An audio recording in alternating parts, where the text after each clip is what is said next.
Let's get started. Welcome everyone to ForeFlight for Student Pilots. In this webinar, we'll look at what students and new pilots need to know about ForeFlight and features to enhance your learning.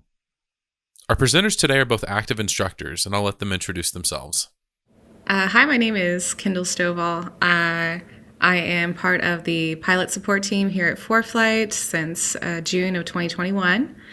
I have been in aviation my whole life. My family has worked for the airlines, and I have been flying myself in aviation since 2014.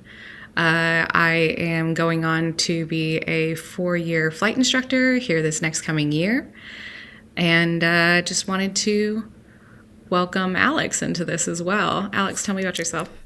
Hey everybody, my name's Alex McMillan. I've been with ForeFlight since November of 2021, and I've been flying since about right at the beginning of the pandemic. So it took me a little while to get my CFI. However, I have had it for a little over a year now, and have just been enjoying flying ever since. Thanks, guys. In today's webinar, first, we'll look at EFBs in the cockpit and when Kendall and Alex introduce ForeFlight to their students. Next, there are a lot of options when it comes to purchasing an iPad if you don't already have one. We'll look at the options and point you to ForeFlight's buying guide, which can help you make the right decision for you. We'll also look at ForeFlight Subscriptions and what's included with each plan. Kendall and Alex will then walk through the app, introducing you to features to help you begin flight planning in ForeFlight. They'll also discuss the need for backups and how you can use ForeFlight on multiple devices in flight. And then we'll jump into some Q&A at the end. But before we move on, I want to mention that you're going to see several links to different resources on the ForeFlight website during today's webinar. You're welcome to write them down or take a screenshot, but you'll also get an email shortly after this webinar ends with all of the links mentioned today. You can submit questions through the GoToWebinar message panel on the right side of your screen. We've got a team of people behind the scenes ready to respond. We'll also save several questions for the end for Kendall and Alex to answer live. Also, please submit your questions as soon as you think of them. As we get toward the end of webinars, it becomes more difficult to answer all of the questions coming in, so please submit them just as soon as you think of them. If you're having audio problems, we recommend joining from a computer and not a mobile device. And you'll be able to view the recording of this webinar to review it or share it with friends or colleagues at foreflight.com/webinars starting tomorrow. So with that, let's get started. Alex, over to you. So let's go ahead and get started by talking about what an EFB is. An EFB is an electronic flight bag, and the keyword there being electronic. Back in the day, pilots were using paper charts and paper nav logs, paper weight and balance calculations. Pretty much everything was done manually by hand. And what you used to see are these huge bags that pilots would be carrying on board, carrying, about 15 trees worth of charts with them everywhere they were going to go. Well, now with electronic flight bags such as ForeFlight, we can have all of that information accessible to us within the convenience of an iPad. And one of the best things about ForeFlight is not only can we have this convenience in an iPad, we also have our iPhones available. So any sort of electronic device that we can utilize in the plane, if we need a backup, that is available to us. I started using ForeFlight as a student pilot during my first solo cross countries. My instructor, Andy, introduced it to me as a tool to help me utilize, hey, am I measuring this distance correctly? And then also to take in the plane with me on his iPad for the first time so I could kind of double check myself as I'm flying to my first airport. Alex, when did you start using it? So mine was kind of similar, but I was in a 141 program. So the school had deemed these EFBs, primarily ForeFlight, as such a powerful tool that they wanted us to get started with it, using it immediately, so that we would get the hang of using it. Obviously ForeFlight's like almost any other piece of avionics in the aircraft. It's only useful if you know how to use it. So that's why for me as a CFI, I started introducing it to my students pretty much immediately, primarily just because I want my students to get the idea of how to do it. That's not to say I don't see the value and the importance of understanding how to create a flight plan using paper and doing the manual calculations, using your E6B and all of those great things that pilots have been doing since the dawn of pilotage.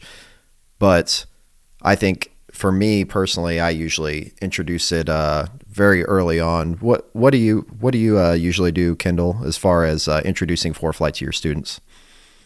So typically I introduce my students to ForeFlight in the beginning a little bit different than when my flight instructor introduced me, only because we can add things like our syllabus. It's fantastic whenever we look at, the VFR section on here. It gives us a more well-rounded view of a lot of things that we use every day with private pilot students.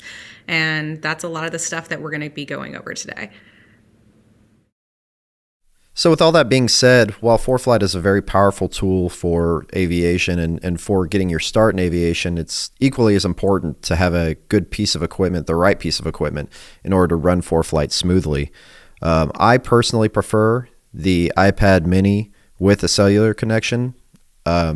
This is because, especially when you're flying in something a cockpit as small as 172, you don't have a lot of room to be able to move around. I'm sure many of you have already noticed that at this point in your flying journey. That being said, when I've flown in bigger cockpits, bigger aircraft, I've also used the iPad Air. While it is a little bit bigger and a little bit more cumbersome, I find that I can more easily identify and see the things that I want to see at a momentary glance versus having to search around on the mini. So it really comes to personal preference when it comes to the size. However, I do highly recommend you buy one with the cellular capability. You do not have to have a data plan in order to use the GPS. However, if you buy an iPad without the cellular, you will not have the integrated GPS chip in there. And like everything else with flying, redundancy is key. So in case anything, heaven forbid, is to go wrong with your GPS or with any other means of navigation, having that backup GPS in your iPad will get you to a safe landing.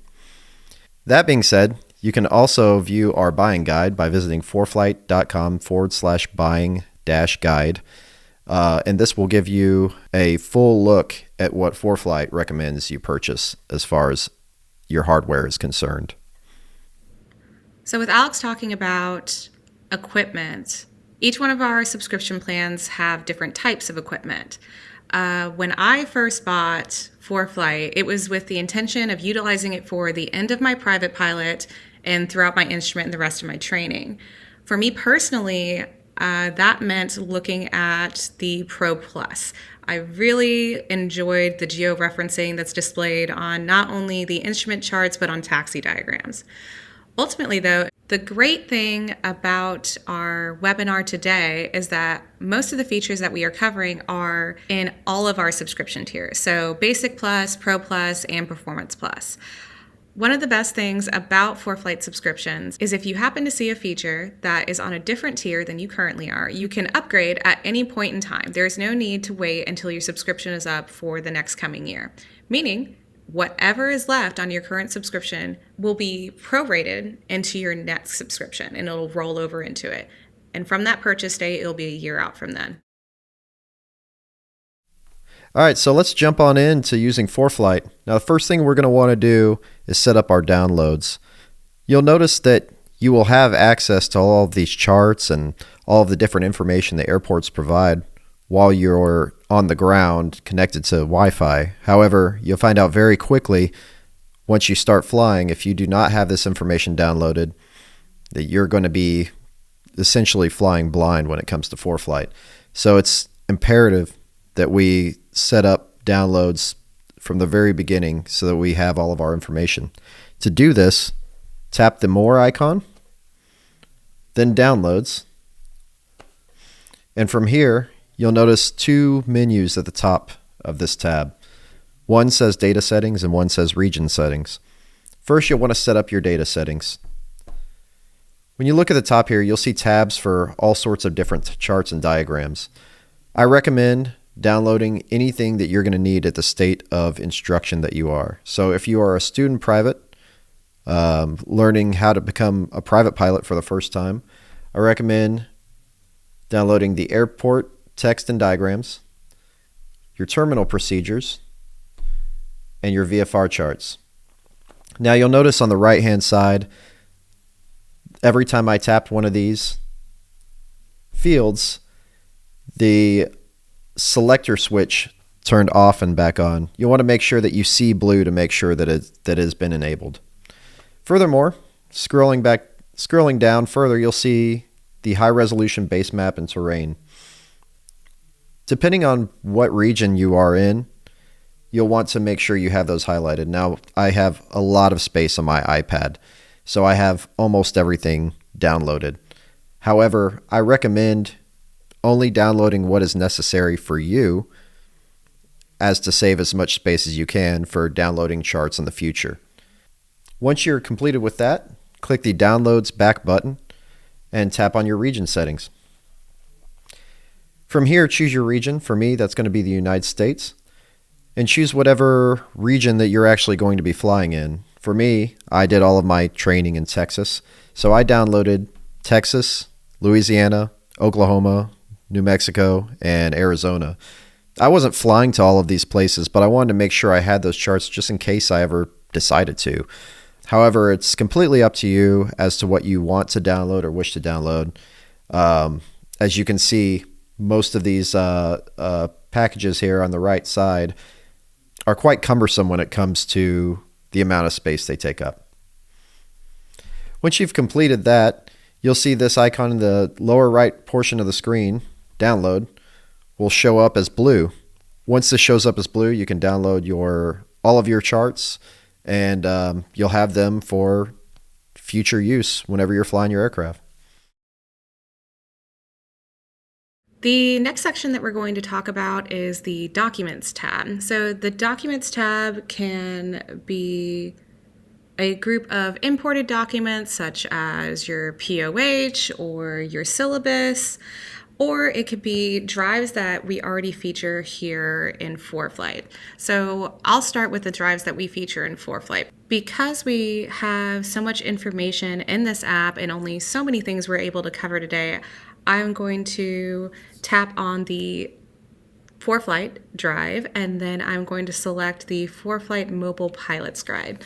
The great thing about having this already on your device is having the search feature up here in the top right corner. So I'm going to go ahead and tap the magnifying glass, and search is the first thing that pops up.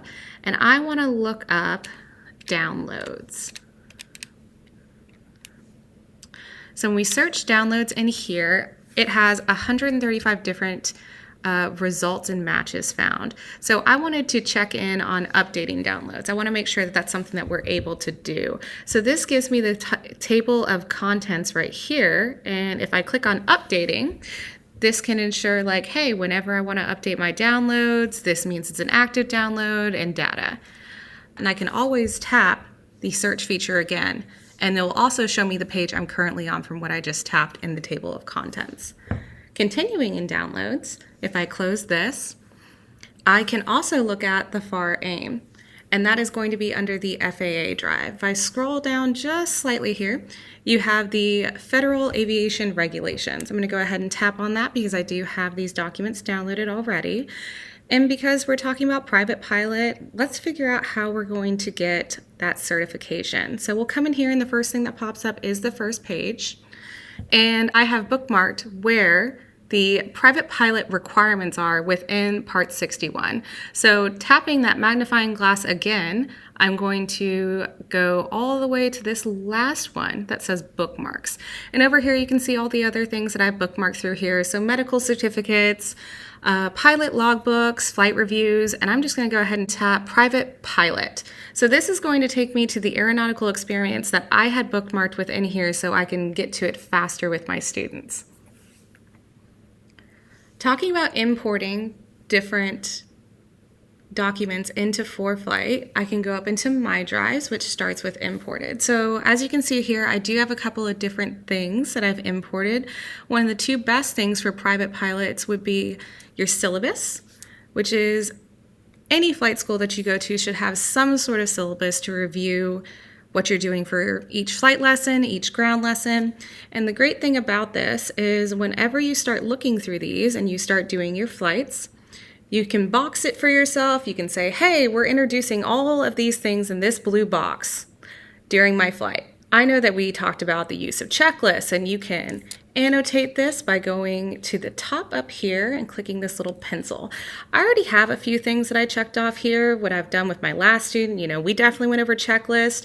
This yellow bit here was kind of my way of saying, hey, like, we did talk about these two things, but ultimately I kind of want to go over them again with my student in their next lesson. When I hit done, I stop annotating, and this little box up here, I can also add a note to myself. So because I don't want to type anything out and kind of add more to this screen right here, one of the fitness for flight things I want to talk about in one of my first lessons is, hey, the I'm safe checklist. That is something we'll go over later in this webinar. So I'll close out of this syllabus, and the second thing that I can think of that's best for being imported is your POH. So within your POH, you will also have a few things that you and your flight instructor will go over, such as a different way to use checklists, emergency procedures, weight and balance. And then on top of that, you will have your different performance data. So I had done a takeoff distance with my student recently. These numbers are from one of our last lessons here. So as I kind of review the chart here, I can draw on here. At that point in time, we were close to 10 degrees Celsius. Up here in my little text box, similar to that last one, I wrote, hey, so this is the way that we need to find the pressure altitude, because that's part of this chart down here. So I added that note to myself up here, and it's a great way for you guys to keep track of different formulas for your charts. I also highlighted where we'd end up being for our ground roll and total to clear a 50-foot obstacle. Overall, documents are used throughout your flight training career, and it's a fantastic way to keep track of everything as you move through. Before you start planning any of your flights, you're going to want to make sure that you've set up your aircraft correctly. To do this, go to the Aircraft tab. You can either find it here on the bottom portion of the screen, or find it under the More menu if you don't see it there. I'm going to go ahead and tap Aircraft here and get started.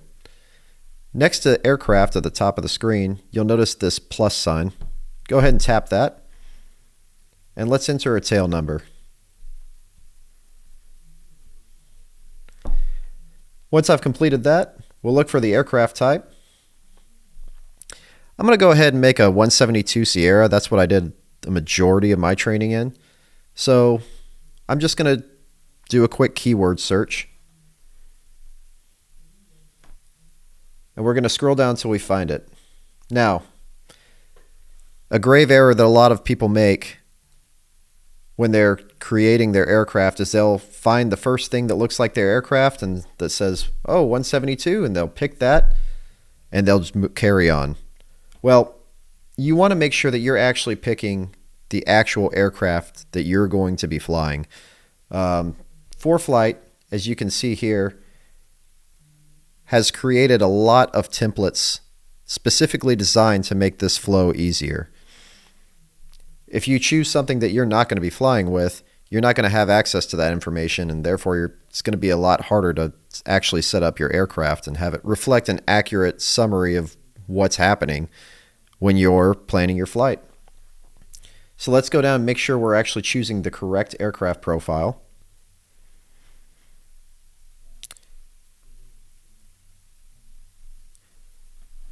And I've found the 172 Sierra Skyhawk.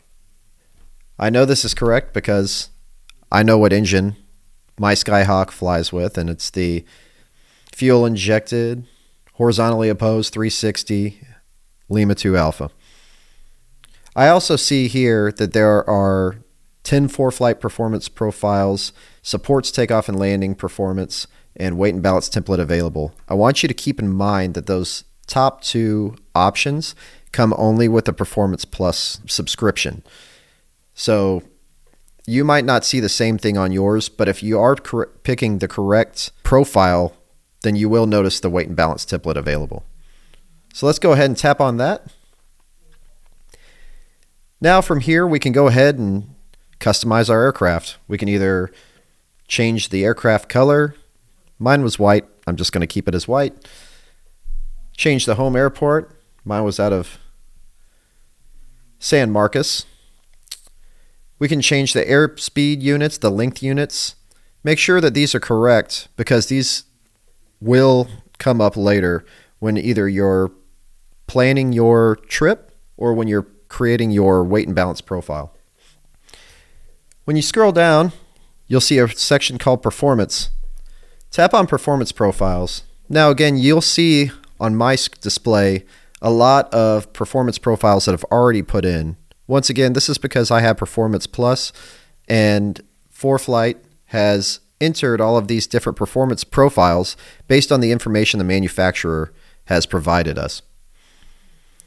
However, if you are using anything besides Performance Plus, that's either Pro Plus or Basic Plus, you can go ahead and add your own performance profile.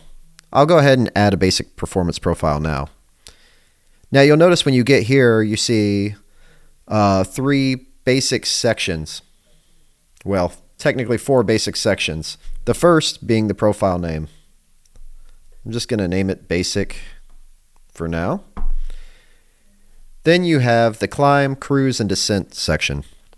The only required section that you have to fill in is going to be the cruise. So let's say 110 knots at 8 gallons of fuel per hour. Now, that being said, the more information, the better. So if you wanted to fill in the climb and the descent, I would highly recommend it. Of course, using the information directly from your POH. However, for the sake of time and well, I'll just continue moving on. Continuing down, you'll see an area for your glide performance. Altitudes, so you can put in your default cruise altitude and view your maximum ceiling. And your weights. I want to focus on weights for just one moment. Weights, this portion is going to be very important as it's going to control everything that has to do with your weight and balance. You want to make sure that you have all of the correct information entered into this section. Now you can find this information either in your POH when it comes to all of your maximum weights, or you can find this information in the maintenance records of the last time that your aircraft had a weight and balance conducted on it. So when you're looking at something like a basic empty weight, this is when you're going to want to look at your maintenance records, whereas all the max weights, that's going to be for your POH. Now you'll see something called max zero fuel weight. Notice that we have set max zero fuel weight at 2,550 pounds, which is the exact same as the max takeoff weight. I want to drive home that max zero fuel weight is not the same thing as maximum weight that you can have before adding a full tank of fuel. The reason why we set max zero fuel weight at 2,550 is because there is no maximum zero fuel weight figure placed into the POH. If you do find that your POH does not explicitly have max zero fuel weight stated as a specific figure, then make it the same as your maximum takeoff weight. Next, we'll go ahead and look at adding a weight and balance profile. You'll go ahead and tap the Add WMB Profile in the Weight and Balance section, and I highly recommend choosing one of our own templates. In this, it's titled the 4-seat arrangement. Adding a blank template means that you're going to be creating the entire template from scratch on your own. You can do that. However, understand that all of the information that ForeFlight enters as a template for these weight and balance profiles comes directly from the manufacturer itself, so you know you're getting the right information. I'll go ahead and tap 4-seat arrangement. Now you'll see that it has opened up our weight and balance profile here. At the top, you can choose to name it whatever you wish. I'm going to keep it set at 4-seat arrangement. Next, you'll have to enter the basic empty CG, followed by the basic empty weight. We'll come back to that here in a second. Next section is going to be your stations. Your stations are going to be different things such as your front seats, rear seats, compartments, all of that good stuff. Notice that when you tap on one of these, you can either change the name, you can change the arm, you can change the weight limit, or you can change the number of seats in each row. I'm going to keep it all the same because I know this is the correct arm, and I'm going to move on. Once we scroll down, we notice the forward and aft CG limits. Now, you might have seen a graph like this in your POH before. This is what's known as your CG envelope. Without using one of these templates, this is something that you're going to have to create yourself using the forward and aft CG limits. However, I highly recommend, once again, using our templates so that you don't have to worry about that. Once you've done this, go ahead and enter your basic empty weight and your basic empty CG for your specific aircraft. For example purposes, I'm just going to use the information that I know is pretty typical of a 172 Sierra and move on. Moving right along from the weight and balance profile, we notice our fuel section. This is going to lay out what type of fuel, what kind of fuel units, and anything fuel related. If you've picked a template that is provided from ForeFlight, I recommend not messing with anything here unless your instructor has specifically told you that they know something is different with your aircraft. The same is going to be for the filing section. I would go through it with you personally. However, every single aircraft is going to be different. So there's not one correct answer here. Moving right along, we can add any other type of special equipment that you have on board, and you can choose to make this your default. Tapping that will cause the aircraft to be the first one that comes up whenever you're planning in a new flight. So for our next section, we have checklist. For those of you that have been following along and do not see checklist, go ahead and tap more here at the bottom corner. Under views up here, you should see checklist. Because checklist is already pulled up on my device, I have it down here on this bottom row, so I'm just going to go ahead and click and confirm this is where I want to be. A lot of us are utilizing checklists for our aircraft, and that's fantastic. And because we're flying in a 172, I'm going to go ahead and tap this plus sign up here, and I'm going to search for a template that we may already have on file. So the best way to do that is click in that filter, and I'm just going to type in C172. So on here you can see the list of Skyhawks that we have available, and I'll just go ahead and pick this G1000 that we have here on file. We can enter a tail number or look one up, so I'll just go ahead and type in November 123, and we'll name it the blue one, just because I want to keep track of it for myself. You can name it your school name or anything else that's helpful to you. Now that this checklist is uploaded, I'm going to go ahead and tap to select it, and you can see the list of normal checklists here. So that includes pre-flight, before starting engine, before takeoff, in-flight, and post-flight. So for each one of these, you can go ahead and select one of them, and down here we can hit speak, so it'll actually speak parking brake, and you can hit set and check off, hey, I have done this, and as you move through. You can also skip items.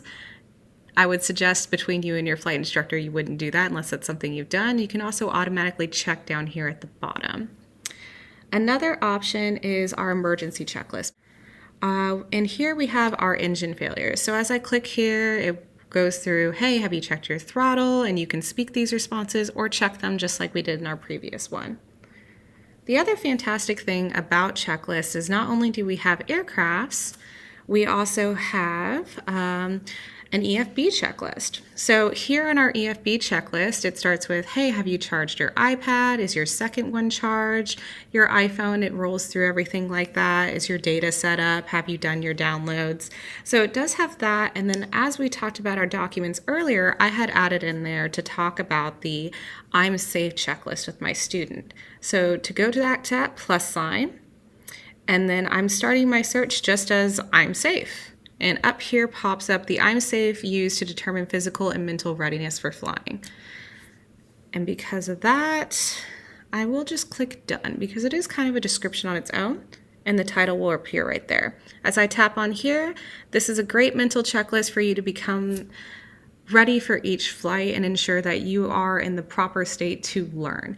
So through here, it goes through illness, medication, stress, alcohol. These can all be checked off as you run through each lesson, and then hit reset. So before each one, it can clear itself out and you can do it every single time. Now, obviously, anytime you're flying, you're eventually going to have to land. Our Airports tab has all of the information at that airport for you in one place. Let's go ahead and go through this Airport tab so we can become a little bit more familiar with it. I went ahead and picked Fredericksburg or Gillespie County because it's, in my area at least, a pretty common airport that most students fly to for their cross country. However, you can follow along with any airport you wish. Now, you'll notice at the upper left corner here, you can pull up your taxi diagram. Now, this is ForeFlight's provided taxi diagram. There are others for many airports that are either provided by the FAA or Jeppesen if you do have a subscription to Jeppesen. However, our taxi diagram is going to pop up when you tap that icon. You can choose to go to full screen here if you wish, and it'll take you over to the Plates tab. Going back over to airports, we'll notice in this area, we can make this airport a favorite if we wish by tapping this star, and you can access it at any time by simply tapping on that airport.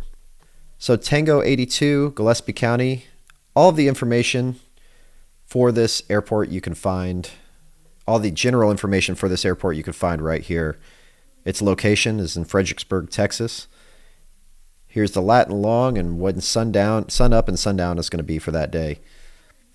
You can find the latest weather on this page, as well as the elevation of the airport, the pattern altitude, the type of fuel sold there, the procedures. This will become important whenever you decide to start your instrument rating, and all the frequencies that will be important whenever you're trying to land at this airport. All right, moving right along. We can see underneath our info section, we have this menu drop down that we can scour for information. At the top, you'll see frequencies. And from here, you can see a really handy, helpful thing, the chart supplement. You can go ahead and just tap on that, and it'll bring you right to the correct page of the airport that you are either trying to depart from or land at. I recommend viewing this for any airport before or after you choose to either depart or land there. This is something as a student pilot you need to get familiar with. Moving right along, we can find other nearby airports, look at all the details for this specific airport, including operating hours and all the services that are rendered here. If we go over to the weather tab, we can see a wide array of weather products that will come in handy for planning your flight. Obviously, we have the METAR. We can find the TAF for the most nearby airport with that TAF. We can look under MOS for our modeling output statistics. Now, this is handy for situational awareness. However, understand that when it concerns 91-103, your pre-flight actions for planning a flight for cross-country, you're going to want to stick to METAR and TAF data rather than MOS. However, this is very helpful for situational awareness.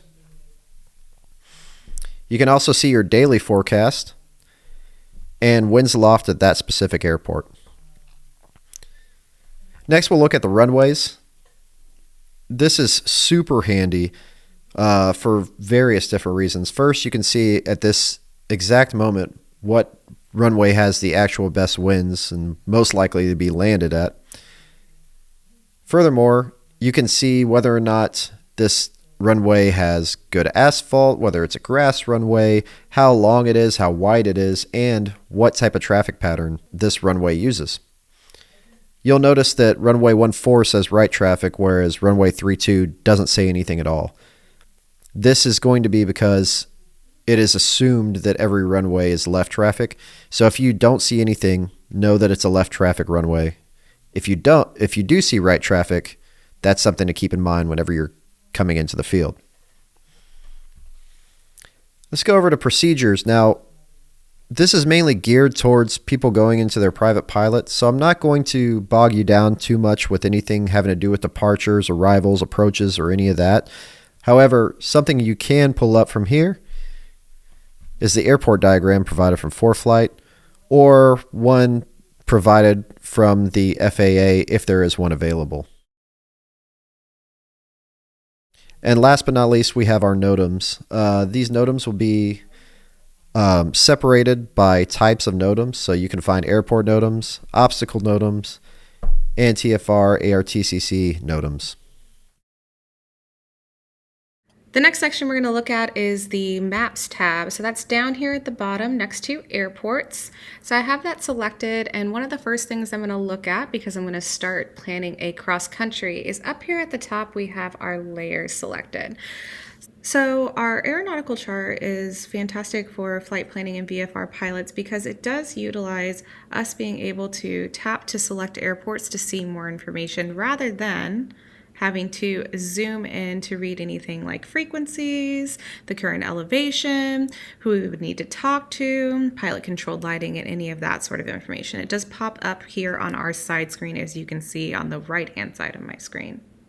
I'm going to go ahead and tap close for that for now, and I'm going to talk about a few different layers that we do have available on our maps page. So tapping that layer selector up here on the left-hand corner, most people are familiar with the radar. So I'll just go ahead and take the composite radar, and since it's such a beautiful day over here on this side of the country, I'm going to go ahead and just kind of move around and see if we can't find somebody that has some moving weather. It looks like they have a little bit going on over here that involves snow, as you can see with the blue. And I can just tap this play button right here, and we can see how that moves over the next hour or so here. Another feature that's fantastic is I'll just turn off the radar, and I'll move down here for traffic. So internet traffic is something that we can utilize on the ground, or if we're in the air and we happen to be connected to a Sentry or something else that has in-flight traffic, then we'll be able to see all of these. While we're here on the ground and we're connected to the internet, I'm able to see a few of these aircraft that happen to be flying around. And when you tap to select these aircraft, we can see how high they're flying, how fast they're going, headings, and this happens to be a United Airlines flight.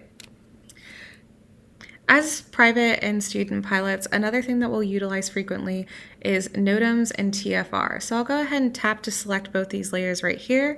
As you can tell, when I tap to select both of those, we had two that popped up right here. So because I want to know a little bit more about these airspaces, I'm going to go ahead and just tap to look at their information.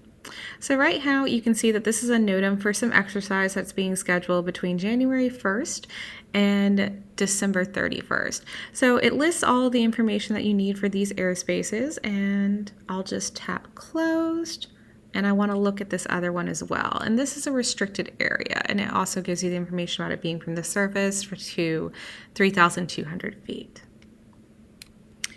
So one of the last layers that I'm going to talk about is some more in-depth weather layers. So we do have different flight categories, and as a visual learner, I do love to see our flight categories. So as you can see here in this area of the country, we do have a lot of VFR, which is represented by these green circles. So obviously, because we have our aeronautical layer on, we can go ahead and tap to verify. And our VFR weather does pop up here as confirmed with our raw data METAR, as well as our decoded as it's coming down here. And anytime I no longer want to see that airport, I'll just hit tap to close.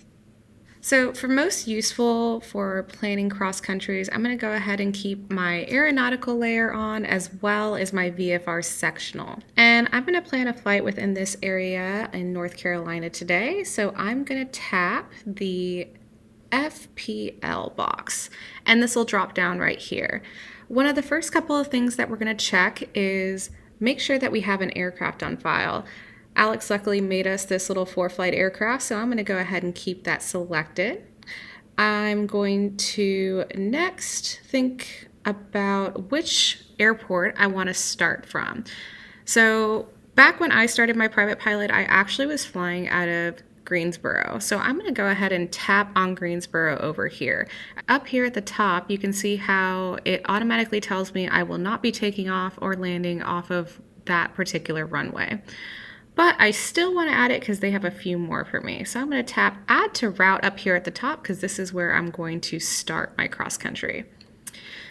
So for our next airport, I'm going to go ahead and type it into our flight planning box right here. So I'll just tap on the inside so it'll pull up my keyboard, and I'm going to type in KHKY, which is Hickory.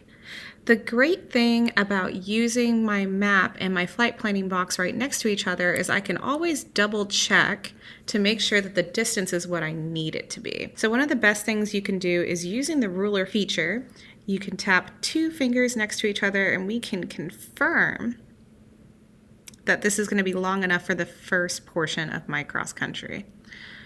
Once that is complete, I want to go ahead and make this my 3-point cross country. So I'll add in another airport that I flew to, and we'll type that in and hit enter. So as it comes in down here, this is Davidson County. And of course, as we roundabout through, we will add in Greensboro because we're going to come back over here. One of my favorite features of planning cross countries is, as you can see here at the top, we have these little notifications. Ultimately, anytime we make a new cross country, we have our pack feature telling you, hey, you haven't packed for this. What pack does is you can kind of see this little envelope that's 25 nautical miles on either side of our route.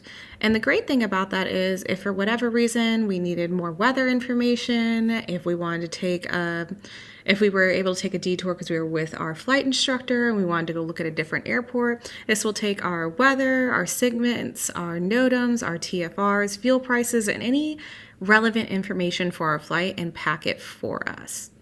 So I'll go ahead and tap pack, and these will start to download.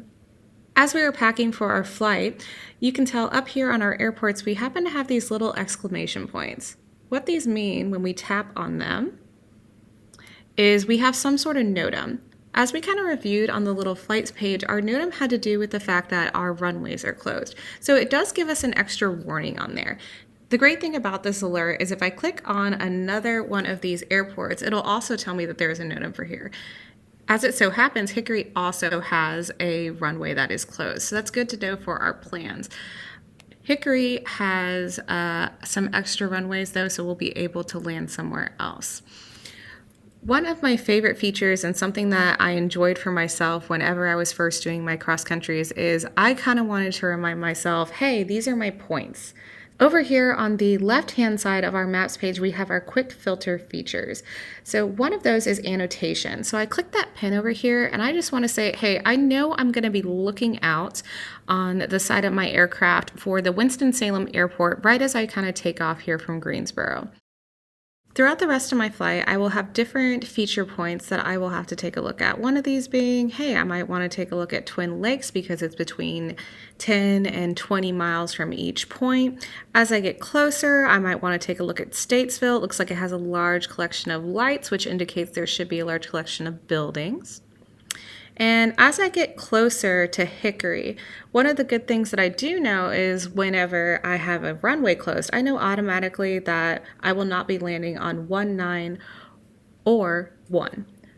But what I do know is that one of these visual points are these lakes right here. So my instructor always told me if I can see myself going over the lake, that I'm heading in the right direction, I am landing at the right airport. So one of my little reminders to myself is I want to be going over this lake as I come in for a landing on 24. After I'm done over here at Hickory, Statesville also happens to be a great waypoint on the way to make sure that I'm going to Davidson County. So as I get closer to Davidson County, another great checkpoint that I can see here is Salisbury. It has another great collection of lights, and fantastically enough, it also happens to be a VFR waypoint, which is what we can tell here with this little maroon flag. One of the last things I want to add to this is how I'm going to enter the traffic pattern. In our flight plan box up in the right-hand corner, we're going to go ahead and select Procedure. And along with all of the instrument approaches that you'll be later doing in your flight training career, we're actually just going to take a look at the traffic pattern right here. So I'll tap that. Luckily, they give us alerts for NOTAMs again, and they acknowledge the fact that we have 2 runways closed. But because we're not going to be landing on those runways, we're going to go ahead and select, we think we're going to be going on 23 left. So I'll tap 23 left right here. And because we know the best way to enter a traffic pattern is at a 45-degree angle, I'm going to go ahead and select 45-degree angle, which is also noted as the best side here. And I'm going to tap Add to Route here in blue at the bottom. So as you can see here, back on our maps page, we have our entry into our traffic pattern back at our home airport at KGSO already displayed. So that can kind of give us, hey, like we're going to start angling off to the side here. If I happen to be working with my instructor on a couple of different cross countries, one of the best things to do to make sure you don't have to retype all of this or add your procedure back in is hit this star at the bottom of our flight plan box. This star will save our route. So for any future reason we want to look this up again, I'll just go ahead and keep its created name right here and hit save. So when I tap clear here at the bottom corner, and it removes all of this, if I ever want to look back at that flight plan, at the very top we have that star and also clock. I'll hit on this, and that means here's my favorite flight plans that I've made, as well as any recent flight plans that I have used. And I can hit close. So because I do want to send this flight plan to our flights page so we can get a briefing and start running through everything that we need for our cross country, back at our flight plan box, I'm going to go ahead and tap this box with an arrow, kind of looks like a shovel, right next to edit. And it pops up all of our options to send to. Because I want a briefing, I'm going to go ahead and hit flights right here in the top middle.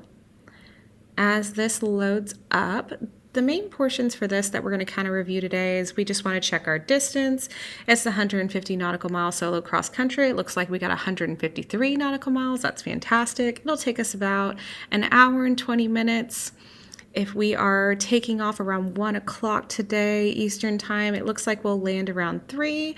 The flight predicted from our aircraft will use about 15.6 gallons of fuel, and our wind is calm. What a beautiful day. We still always want to get a briefing to make sure that our flight has all the weather that we need for private pilots. So over here at the top, we're going to actually select briefing. So the briefing that is generated is relevant to all areas of our flight and areas around it. What's fantastic about that is it does review our NOTAMs again, and it talks about any of our airports that have closed runways, which of course we do have a couple in there. It also reviews any of our airmets, so it happens to be mountain obscuration that's coming through. We do have some high turbulence in that area. It does review our synopsis as well. The great thing about this is any of the charts that you see over here, we can always tap to select them. And we are able to zoom in over here to the area of our flight. So what we can see here is we have a cold front that is coming through our area. So as the weather gets colder, we know that we'll get some stronger winds with that. We can click through and move on to our METARs. So the great thing about this for you as a student as well as instructors is our METARs have the capability of showing as the raw data, so you could read through this with your student. And to check yourself, just to make sure that you remember how to read your METAR, you can also turn on plain text with this toggle up here at the very top as just a good review. This also reviews PIREPs, so any pilot reports that happen to be in this area. Looks like the closest one is over here in Spartanburg. And then we'll move on through cloud coverage, surface winds, all of that good stuff. And then TAFs for anything in the future. TAFs also has the ability to turn on plain text and have raw data. And that is all displayed here at the bottom as we scroll through. I'm going to go ahead and skip through the rest of these graphical NOTAMs for the purpose of our webinar, just to get through. And I can also hit back at any time. Once I hit back, one of the other great features of our flights page right here is our nav log. So I'll go ahead and tap our nav log. And this will pull up all the information that we have for our flight. So talking about our reserve fuel, the fuel for our flight, a few things that we had reviewed over there in our flights page. Another fantastic feature of this is we can also print this nav log so we can take it with us, and is another form of a backup for our cross-country flights. So back up in these right-hand corner, we're going to hit that send to button again. That looks like that shovel. And we can actually scroll down to one of two things. If you do happen to have an air printer nearby that you can send this to, we can do that. And if not, you can actually email this or airdrop it to yourself so you are closer to a device that does enable you to print. Now that you've completed planning your flight, it's time to get into the flight portion of our flight. A few things that I like to utilize whenever I was a student pilot, and that I still utilize to this day as an instructor and just a pilot in general, is the scratch pad. The scratch pad is a great tool that helps us take down notes whenever we need to take down notes, whether we're talking to ATC, whether we want to make a quick note about fuel, or anything that you could think of for later. I'll go ahead and tap on my scratch pad. This may not be at the bottom of your screen, so if it is not, just go ahead and tap more and find it in the side menu. My most used template is going to be craft. However, you can use any one of these templates to get down the information that you want. A few of these different templates include our ATIS information. This will have all of the different categories that you need to be able to copy down your ATIS. You can also check out our performance takeoff data, something that you could scratch down before you actually start your flight.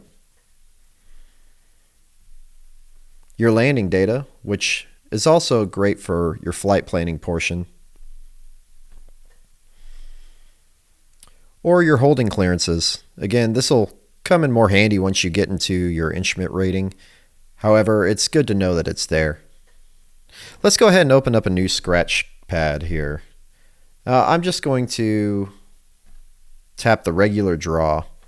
I like this because it makes me feel like I've got that notepad in my lap that primarily people tend to write on. However, I've always just used the iPad because for me, it's less things to keep in charge of when you're in the aircraft. I like to focus on as little as possible when it comes to outside distractions. So for me, the scratch pad really makes it easy to really focus on my flying. Now, let's say you're taking down a clearance. I'm really familiar with San Marcos Airport if I have not made that very apparent early in this webinar. So we'll go ahead and pretend we're taking off from San Marcos. Let's say we get a taxi clearance to taxi to runway 8 via Alpha. Now, instead of writing down everything that ATC happens to say to you out loud, go ahead and make your own type of shorthand. It doesn't have to be anything that's necessarily legible to anybody else. This is for your notes and your understanding. So if I'm taxiing to 8 via Alpha, I usually write Alpha 8, and then I draw a little arrow to let myself know that I'm holding short there. This doesn't have to be how you do it, which is kind of the beauty of Scratchpad.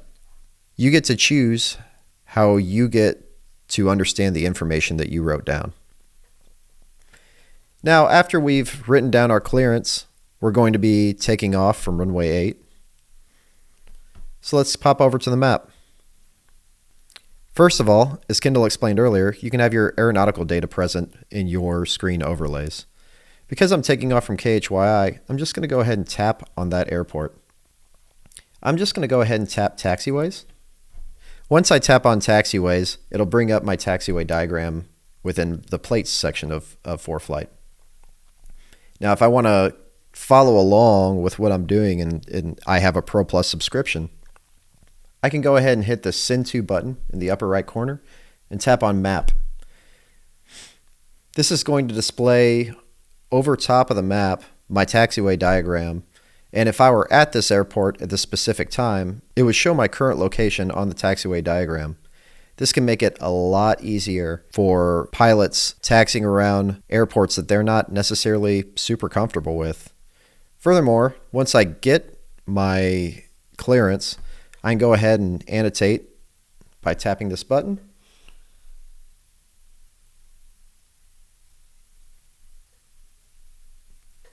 That I want to taxi via Alpha to 8 and hold short of 8. That way I can just follow along with my annotation and make it a lot easier for myself instead of having to look back and forth. This is a very powerful tool when you're first learning how to navigate an airport environment, and I highly recommend you utilize this to the best of your ability. Moving right along to another feature that I personally love to use as not only an instructor, but I used it often as a student. If you have a Performance Plus subscription, I must make that clear, this is only available on Performance Plus. However, it is a very handy thing that I feel can enhance your training. You can utilize the Marked Positions feature. Marked Position is going to basically plant a flag on the map wherever you happen to tap it.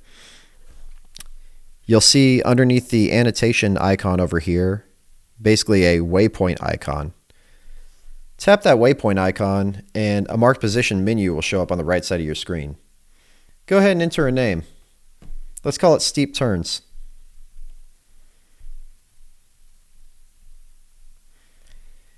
This way, whenever you're done with your flight, you will have a recorded log of this point in your flight. Later, when you're looking through your track log and debriefing with your instructor about different portions of your flight, maybe things that you had questions about, or possibly times where you don't feel like you performed the best, you can make a little reminder for yourself. Hey, we need to talk about steep turns and what could possibly be done better. What did I do wrong? Or what I did really well. I believe that this is a powerful tool that used correctly and used often can escalate your training much quicker and make the dialogue and the ground after the flight move much smoother.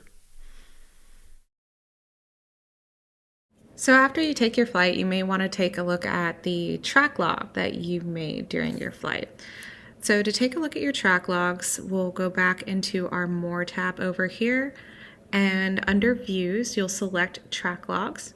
So I already have this page pulled up right here, and I have a track log selected. So the fabulous thing about track logs, it'll show our different altitudes and speeds. We can play how our flight went, and you can see the display of our little airplane moving around. It can tell us we're going 80, 90, and as we cruise through our knots. We can also edit our track log, so we can skim it down. Say we accidentally left it running for too long.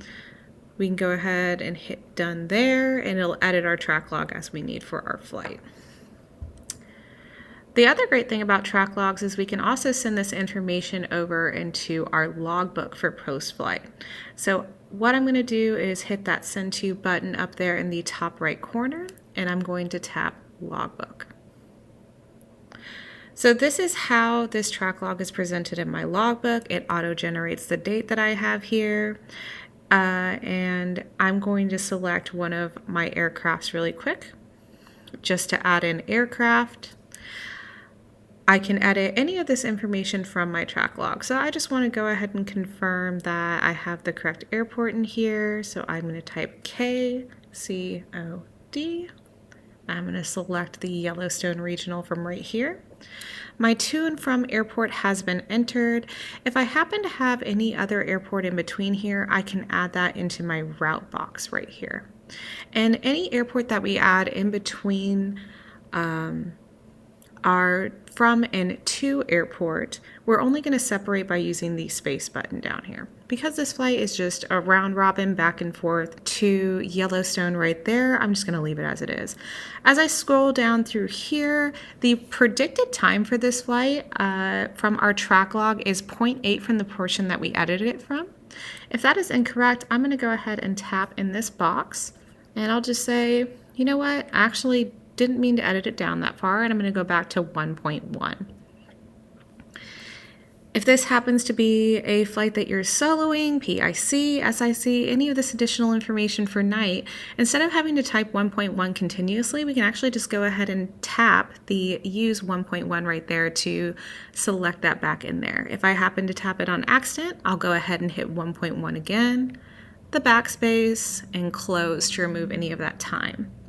As I scroll on through here, you can see additional options that we have. So cross-country time, if that happened to be that, you can always use the tap to use. The distance, as it was recorded here. Let's say we did some takeoffs and landings on this to get our currency back, so we'll just go ahead and hit that plus button to add some takeoffs. We did 3. We also did 3 full stop landings. Anytime we add any of the landings here, it will also add to our all landings column here at the bottom. Instrument is also selected down here. You can add actual instrument time, simulated instrument if you happen to do any holds, approaches as you continue on, and also do some of that simulated instrument training in your private pilot. And one of the last things here is because you will be receiving a lot of training in the beginning. This flight was a dual received, so I'll go ahead and add that 1.1 in there. And if I wanted to go ahead and get my instructor's signature for this, I'm just going to tap Add Instructor Signature. So the two options that you have here is you could request the signature from your instructor by adding them to your logbook as a featured person, or you could tap Sign Now and have them sign it as they're sitting in front of you as you would do with a traditional paper logbook. So we do have some additional options down here at the bottom of each entry, like adding people if you haven't added them before, adding photos, removing track logs, and even going on to the next entry. Because this covers what we're going to review today, I'll just go ahead and leave it here at that. Tap back so the entry is saved and will appear in my logbook for any future review. And the last thing we wanted to talk about today is something that we find very important, and that's making sure you have a backup. Like everything in aviation, redundancy is key, and that's no different for ForeFlight. As we have displayed up here, we do have the option to have 2 iPads and 1 iPhone, or 2 iPhones and 1 iPad for each ForeFlight subscription. The fabulous thing about that is it does add the redundancy that Alex is indicating. So we do have the option to bring along his iPad Air as well as his iPad Mini if he happens to be in any aircraft.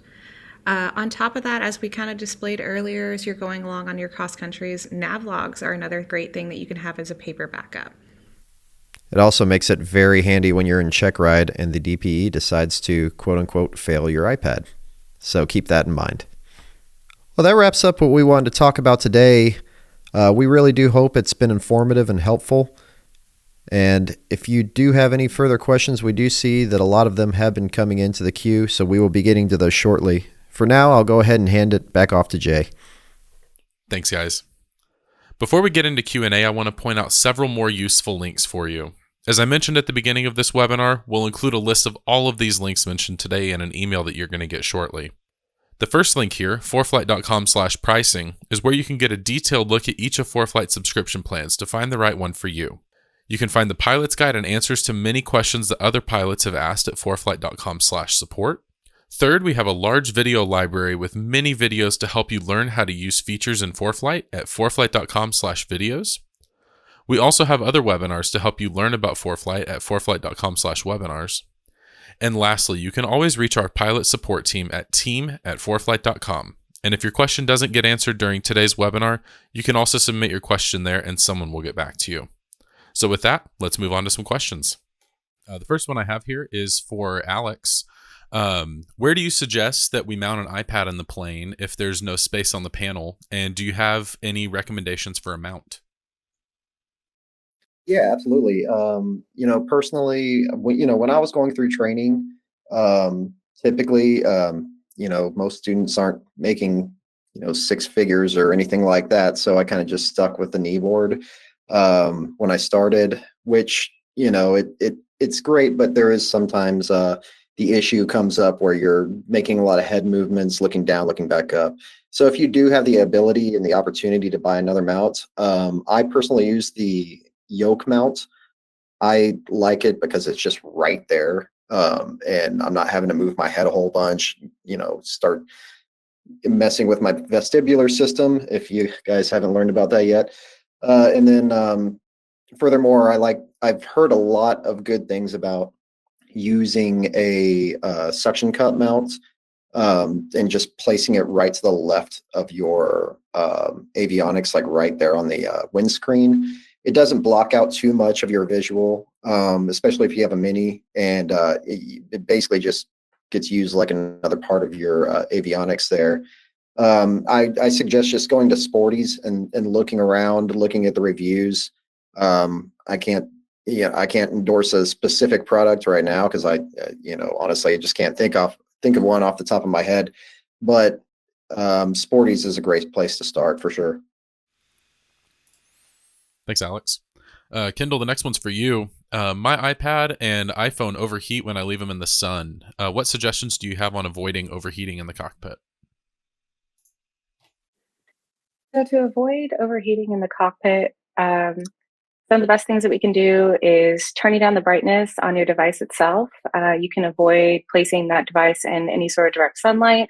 I know Alex had mentioned placing your iPad in a window using a suction cup. I would just try to avoid that being the portion of the airplane that happens to be in the sunlight for that flight. I do know that there are multiple companies. You can even just Google device covers that have a fan or any sort of cooling capability that's on the inside of it. So I would suggest doing any one of those three would be a fantastic start. Thanks, Kendall. The next one is for you as well. We got several questions about different parts of the app, and the first one of those is how can you add a new binder in the Documents tab? Awesome. So if I could go ahead and have my iPad screen pulled up. The first thing you want to do is tap at More here at the bottom, or if you don't see Documents down here, I'm going to go ahead and tap Documents for me. Whenever you want to add a new binder to your ForeFlight account, under Binders at the top, you have Add New Binder. I'm going to hit that, and I'll just go ahead for the sake of this, call it Test, and tap Save. Whenever I add a new binder up here at the top, I have a couple of those imported files that I was speaking about earlier. When I hit Imported under My Drives, I'll just select this advisory circular right here.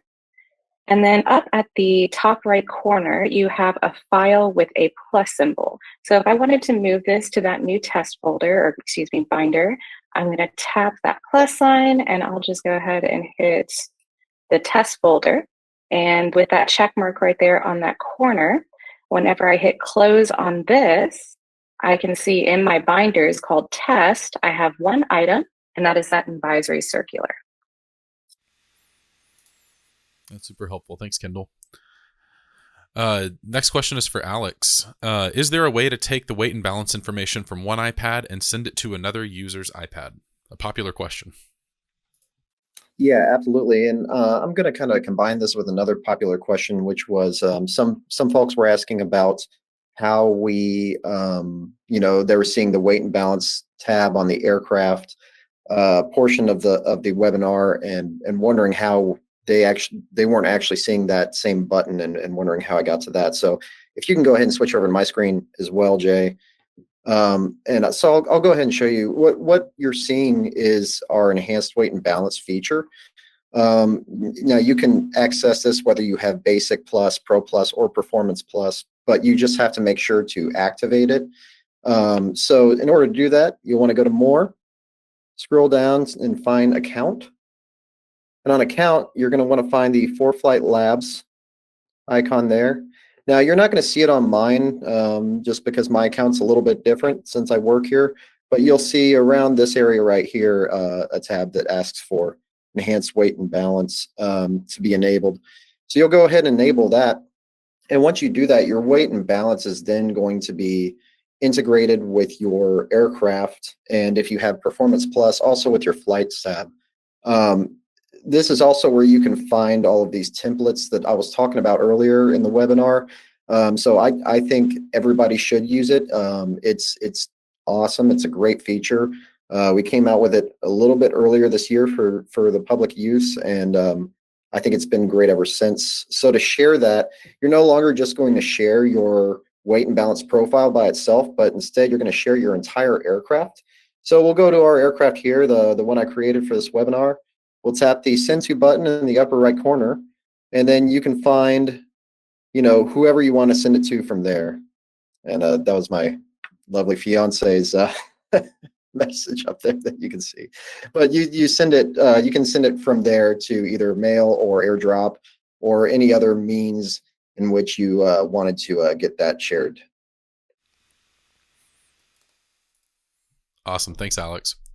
The next question is for Kendall. It's about checklists. The question is, I fly a 172 mic and I can't find a checklist for it. So what do you recommend?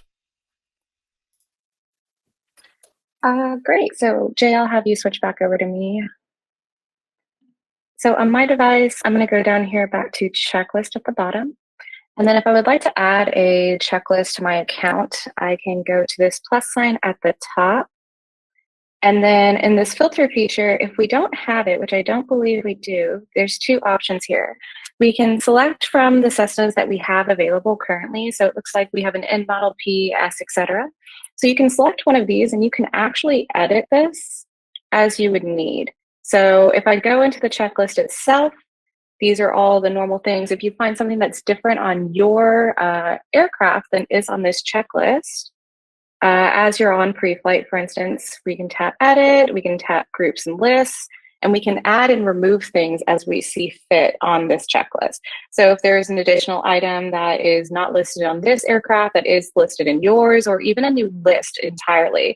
So if you want to say extra pre-flight, anything to that effect, we can go ahead and add that there and then add items to that checklist individually. Additionally, always feel free if there is a aircraft that we don't happen to have on file to email us at team@foreflight.com and give us a copy of your POH with the checklist so we are able to kind of move that process along a little bit quicker. And that's always just helpful for us. So team@foreflight.com. Thanks, Kendall. Alex, two other questions for you. When we were looking at the maps tab, there were the black lines extending out from the runways, and we had several people asking how to see those. And also there were a few questions about the briefing as well. Yeah, absolutely. Yeah, and one more time, if you want to go ahead and come over to my screen, Jay, we'll go ahead and talk about this. So the extended center lines, awesome tool, great for VFR. It's really simple. When you're on the maps tab, like I am here, you want to go ahead and tap on the little cogwheel up at the top for settings, and you'll scroll down and look for extended center lines, and just make sure that that is going to be enabled there. Now, as far as getting the briefing from your FPL box up here, I'll just go ahead and put in a pretty simple flight here. I'll go from San Marcos to Waco. We'll just go direct. Everything looks good. We'll say now, and we'll be good to go there.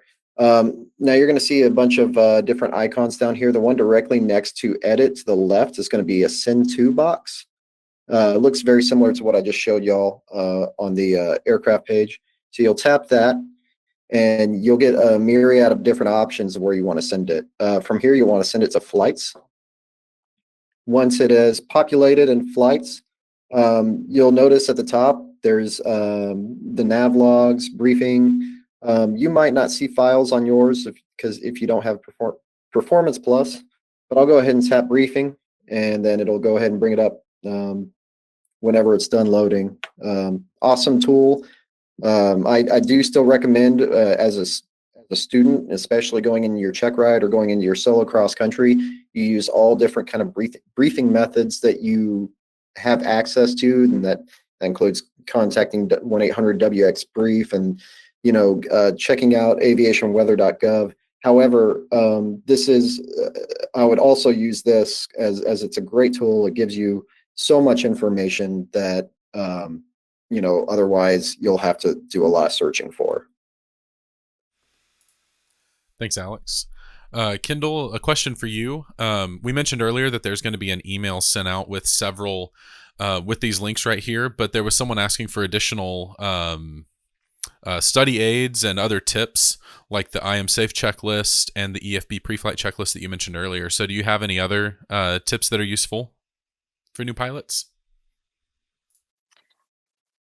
So if you could go back to my screen again. Thank you. So under the Documents tab, like we were talking about earlier, you do have your drives over here. And the great part about the FAA is they do have a lot of their books on here. So as I scroll down through here, I'm going to go ahead and tap Handbooks right here. So these are all of the books that you would get. So say the PHAC, the Airplane Flying Handbook, Weight and Balance, some advisory circulars and things like that. So anything through here are just like any of the other documents that we went through. They have a table of contents. We can search them, bookmark them, everything to that effect. These are helpful tips and tricks for flying in general. And then, of course, in the drive for ForeFlight, we have all of our mobile guides, so filing, logbook, search and rescue, everything in between that's hanging out in here is also available for you at any point in time. Every year Oshkosh comes around, we have a new venture notice that does come out and load into this as well, including any trip kits for different parts of the country. In addition to those, the checklist that we were talking about, I'll go back into that folder. So adding this plus sign right here, not only can we add a basic template based off of any sort of plane that we have in general, if we scroll all the way to the bottom, forgive me, this lags just a little bit. At the very bottom here, you have other. So these are a couple of the checklists that we were talking about earlier. The I Am Safe checklist is currently here, as well as the electronic flight bag for pre-flight. You also have a passenger briefing checklist. As you continue on in your flight training, all the way up to flight instructor, everything, you will have some sort of passenger briefing. This is another great checklist that you can build off of in the future before you have something memorized, just to kind of get you through. But this can also be added in here and edited as needed. But that should be it. Great. Thanks, Kendall. One last question here that I'll answer quickly. There were a couple of questions about when it comes to syncing flight plans between iPads and cell phones, and also about syncing logbook entries between your device and how you can download those. You can download logbook entries from ForeFlight Web, but to do all of that, it's very important that you enable one setting on your iPad. So if you go under More and Settings here, and we search for Synchronize User Data, you want to make sure that that's turned on. When that's turned on, your flight plans will be synced between your devices when you're connected to the internet, and you'll also have all of your data synced to ForeFlight Web as well. So that wraps it up for us. I'll go over these links here one more time, and as I mentioned, these will all be in the email that you're going to receive here shortly as well. ForeFlight.com/pricing if you want to learn more about our various subscription plans and what's included in each of those. ForeFlight.com/support contains guides, including the pilot's guide. There's a logbook guide, as well as many others, and also answers to popular questions at ForeFlight.com/support. You can visit our video library at ForeFlight.com/videos. You can view this webinar starting tomorrow and any others that we've done in the past at ForeFlight.com/webinars. And you can contact the pilot support team, including Kendall and Alex, at team@ForeFlight.com. So I want to say thank you so much to Kendall and Alex for this great presentation. And thank you all for attending. And we'll see you on the next webinar.